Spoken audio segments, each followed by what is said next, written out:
what I decided to do was come here to the Santa Monica Promenade with this sign, tell me your thoughts on masculinity, and just see what people had to say.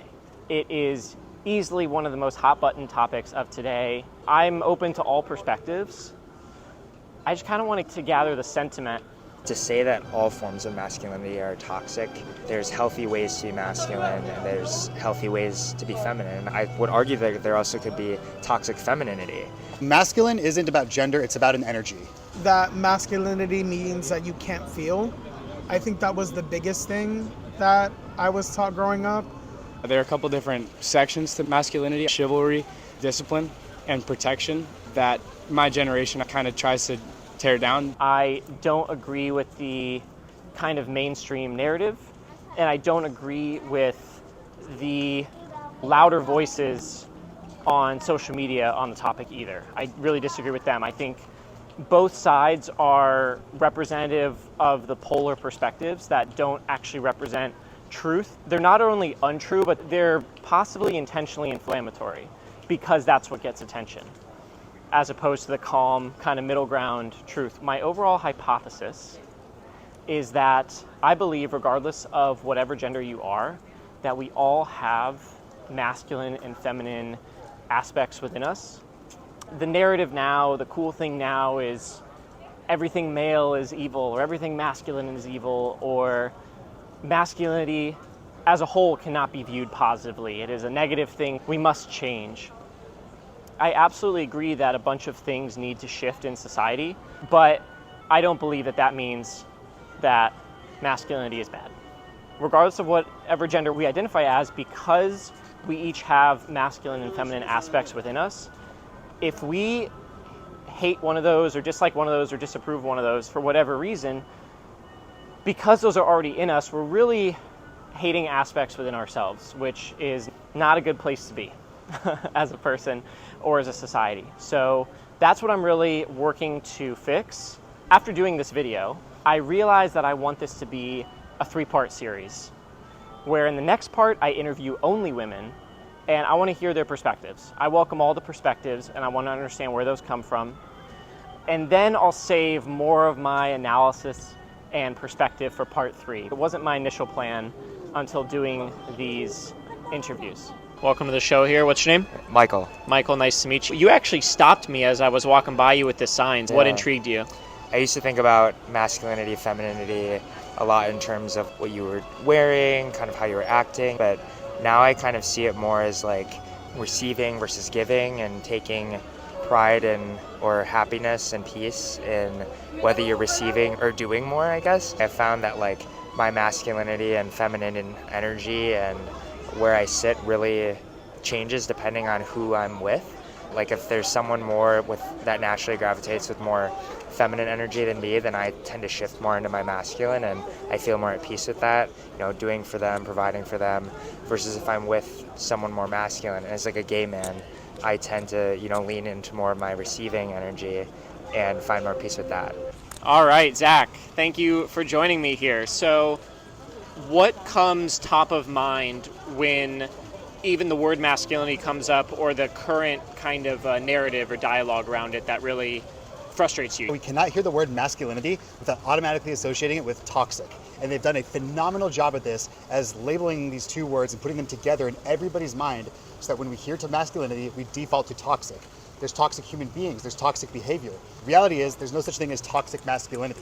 The biggest misconception is that masculinity or femininity is better or worse. The reality is one is not better, one is not worse. They're completely different. We cannot have one without the other. You can't have up without down, light without dark, left without right. It's all relative to itself. So it's just two different sides of the pole. I think anything can be toxic. To say that all forms of masculinity are toxic, I think broad overarching statements that lack any nuance are just dangerous in general. I think that for me personally, and this is just the perspective that I hold right now, is that in any sort of relationship, there usually has to be some sort of polarity.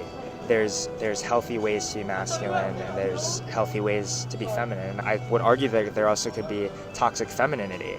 I don't really know exactly what that would look like, but there can be toxic ways of going about anything. The masculine feels the best when they're being praised for doing. The feminine feels the best by just being cherished for being. The masculine really loves to help the feminine be in that, to be cherished. We have Izzy here. Izzy, nice to meet you. Hi, nice to meet you too. All right, so I was walking by you, and you just said masculinity. You didn't stop me or anything. What about the topic, feels alive for you? When I think of masculinity, the word I think of is scary for a lot of different reasons. I think it's really confining. I think it's constricting. I think it doesn't allow a lot of movement. I don't think that it allows men or women to truly be free. And that's not to say that masculinity is bad, but I think the way that we, as a society, perpetuate masculinity and teach young boys and men on what it is to be masculine or not masculine, it's terrifying. There's a lot of anger there. There's a lot of fear. And when people deviate from whatever they think masculinity should or shouldn't be, there's, I think, a lot of violence. For myself growing up, I don't necessarily identify as a man, but I know growing up, when I wasn't always presenting as traditionally masculine or wanting to do traditionally masculine things, people were pretty harsh about it. And people I didn't even know were reacting. And by harshly. people, do you mean exclusively men? No. Women too? Yeah. All right, Sean, nice to meet you. You're representing Gen Z here. What is masculinity to you? There are a couple different sections to masculinity. I would say part of it is chivalry. I'd say another part of it is discipline and protection. There are certain things that come along with being a man, and I feel like there are certain jobs men have to do, like protect their families, provide for their families, that my generation kind of tries to tear down for the sake of women empowerment. I would say that women empowerment is great, except for when it tries to trample on something else. What would you say is the biggest misconception about masculinity that you maybe think is different now, or what do you think people get wrong? That masculinity means that you can't feel. I think that was the biggest thing that I was taught growing up. When I think back to Izzy at 10 years old, I remember thinking the only emotions I were ever allowed to feel were anger and happiness. And if I was anything other than that, somebody was quick to check me. Sadness, depression, hopelessness. There's no room to allow vulnerability there. And I think that's probably something we all get wrong, is that masculinity is allowed to feel just as much as femininity. I think that's why a lot of men tend to be so angry, is because they're taught that they're either happy or they're mad, and if they're not happy, well, they've only got one other option. It's just that they should be allowed to feel too. I would never say in my own life or anybody that I know it's ever been anyone's intention to hurt women in any type of way. I think we were meant to provide, and I also believe that men have a woman's best interest in heart. That was God's intended plan, that we would look out for each other in the best way possible. I would say that something that's been misconstrued in our society is that women believe men are out to get them a little bit. Now men are starting to think, I think the women are out to get us now. I think we should both coexist, and I don't think there should be an issue there. How do you recommend that a guy comes into sort of an internal harmony with his masculine and feminine energy? How do you balance masculine and feminine energy within yourself? It's not even about who identifies as male and who identifies as female. For me, the core of it comes down to where I feel the most peace, love, and joy, and a dynamic between me and another person. Oh, I love when you do that for me. I feel really good when you open the door. I feel really good when you took the trash out or helped me out with this. And I feel like it's not unnatural, but it just comes naturally, the dynamic. Just on my own, I've realized that I tend to lean more into my feminine energy. Where I feel the most peace, the dynamic that I feel the most peace is when I'm caring for myself, living in my right brain more than my left brain.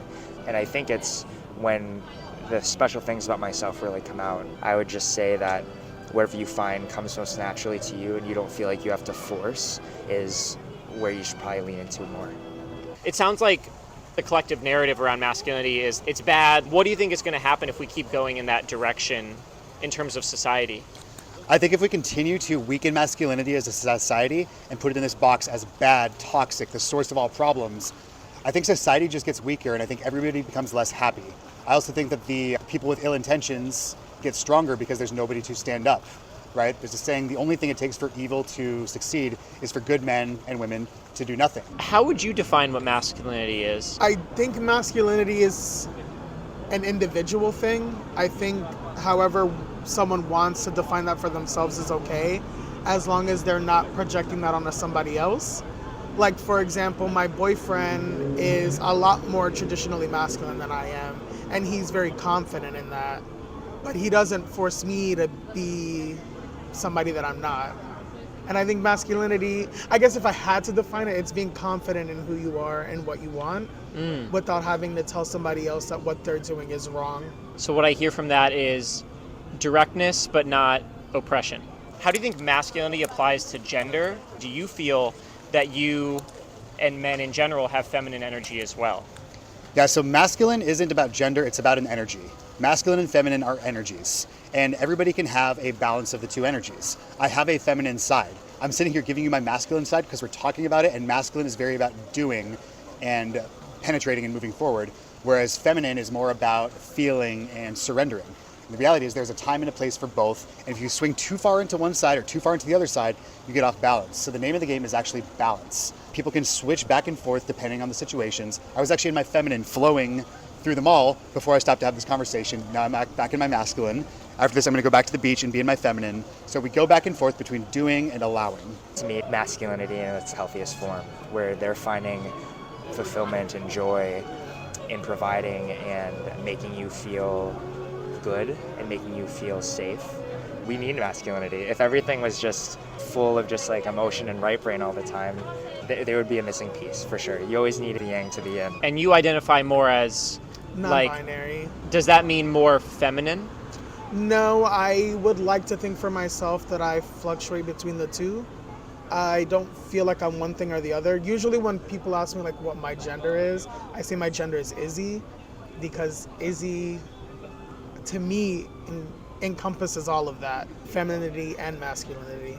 Do you ever see yourself identifying as one particular gender at some point, but being like, hey, I can still represent both energies within me in harmony under one gender? Or do you feel that that just doesn't feel right, whether it's you, whether it's in general? I think that can be true for folks. So I think someone, for example, can identify as a man and feel like they can move between both masculinity and femininity comfortably. For myself, I think, yes, I could identify as one gender and feel that way, but for right now, that gender is Izzy. I believe there are only two genders, and that is completely linked with your sex at birth. I believe certain men have feminine energy, and I think that that's based on who they are surrounded by. If you're raised by women, and strong women, I would say, you might adapt a more feminine personality as the only boy in that living situation. It's natural to have feminine tendencies if you're a guy. I think actually when we experience feminine tendencies as guys, it's misconstrued as I might be a feminine man, I might be gay, or I might actually be a woman or something like that. What do you think have been the big perpetrators in terms of giving a negative view to masculinity? The biggest perpetrators in giving a negative view to masculinity has unfortunately been men.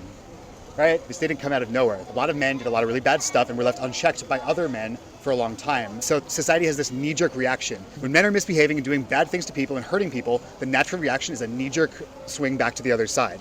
It's kind of like a pendulum. It goes from this extreme to this extreme, and eventually it'll settle down in the middle. Like I said, all it takes for evil to succeed is for good men to do nothing. So when men do terrible things and other men stand by idly, they're equally as culpable as the perpetrators for everything going on. Is there anywhere that those that identify as gay men get it right when it comes to masculinity? Or is there any ways where you're like, yo, you guys are messing it up?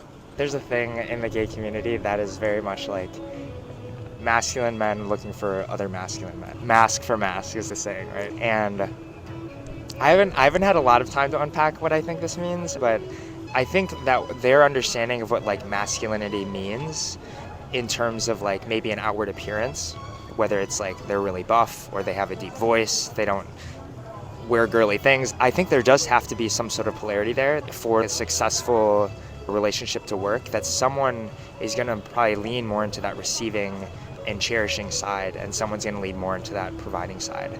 If both people are positive charges like magnets, they're gonna repel. Similar to if there's too many cooks in the kitchen, it's chaos. There's no harmony there. I think that femininity and masculinity are very divine, and I think that they have very distinct qualities that are meant to complement one another and not meant to destroy one another or dominate one another. And I think that we should be coexisting as very strong masculine men and very strong feminine women. I do not think they need to take over one another. I think women think that masculinity tries to take them over. So I think recently there has been a little bit of a lash out on trying to attack masculinity. I think that they should both live in harmony, and I think that they both offer a lot. Like, men offer the protection and women offer this very safe, comforting feeling. How did you learn what masculinity was as a kid? As a kid, I was interested, I guess, in things that were traditionally more feminine, and there was a lot of policing. That's where I learned what masculinity. What would those things be? I'm just curious. For example, I was just talking to my mom about this the other day, which she apologized for. She's a great person. She was doing the best she could in the moment with the information she had, but it was so harmful. But we were talking about how when I was a kid, I used to ask for Barbie dolls a lot. I used to like playing with their hair and, dressing them up, and I would get berated. I remember one time I went to a toy store and the very first thing I asked for was, I think it was a Ken doll or a Barbie doll, and her and the person who ran the store were like dead set on convincing me that that wasn't for boys. And even my sisters would say stuff. I remember there's this one time I was talking to my sister. I don't remember what it was exactly, but I said something was cute, and she said, boys don't say that. And then when you don't conform or change or pretend to change, there people get upset. My beliefs come from my father first and foremost. I feel like my father, raising 6 kids, has a very steady job where he does what he does not because he loves what he's doing, but because he knows that he can die to himself a little bit and make a sacrifice for the sake of his family. Is your dad happy? Yes, my dad is happy. And the reason I ask that is I think that a lot of men take a martyr kind of stand where it's like, hey, I have this family to support, so I'm just going to suffer through a job I don't like or whatever. What can men do to raise our own standard together? The most important thing that men can do to raise our own standards together is to be good men, act with integrity. I believe every man should be physically capable of defending not only himself, but women and people who need to be defended in such a case arises. It also requires good men to stand up and do what's right and look after people, even if it's not comfortable. It also requires us to call each other out when we are doing things that are bad or when we're doing things that harm people. Sitting by idly is the worst thing a man can do while another man is doing something he shouldn't be doing. So it requires us all stepping up and raising the standard, but most importantly, leading by example. Being the man, showing what it's like to actually live with integrity, honor women, honor people, and think about the future that we want to create together. Stop thinking about yourself, get out into the world and ask yourself, what do I want tomorrow to look like? Not just for me, but for my kids and for their kids' kids. Be that example, be that man, and if we all did that and lifted each other up and helped each other out and held each other accountable, the world would be a phenomenal place. How do you define polarity between masculine and feminine, and why is that important? The best phrase that I've heard about this is that the masculine feels the best when they're being praised for doing. So I love that you drove me to the airport. I love that you did the dishes, and they feel fulfilled by doing things. The feminine feels the best by just being cherished for being. So I love the energy that you give off. I love your personality and how fun you are. And the masculine really loves to help the feminine be in that, to be cherished. So I had a blast interviewing everyone. Everyone was super different, completely different backgrounds, upbringings, all the things. I loved the variety, yet I also loved the commonality. On a topic like this, I think it's really critical to find common ground and understanding what we can agree on as true, or at least a baseline understanding, and then expand and separate into our own nuance while respecting our own beliefs on the topic. I'm really, really happy with this first set of interviews. Like I said, didn't happen to have any women come up to me. My approach is just holding this whiteboard and seeing who comes up to me or says something or whatever. I'm not, at least not now, actively looking to interrupt people and stop them. I want to see who comes up and talks to me. Next time, I'm going to indicate on the sign asking for women's opinions. So really excited for that. Despite all these varied opinions, I felt like I understood them all, and I found myself agreeing with a lot of it, even though each one of these people is very different, and their background and upbringing and beliefs are very different. There was still a lot to agree with, and I think that is the kind of example we need in this conversation and understanding, and that is what will allow us as a society and as individuals to adjust how we show up in the world, as opposed to just putting labels on things and simplifying things and forgetting all aspects of nuance. Thanks so much for watching. Don't forget to like and subscribe, and I'll see you very soon for part 2 with the women's perspectives.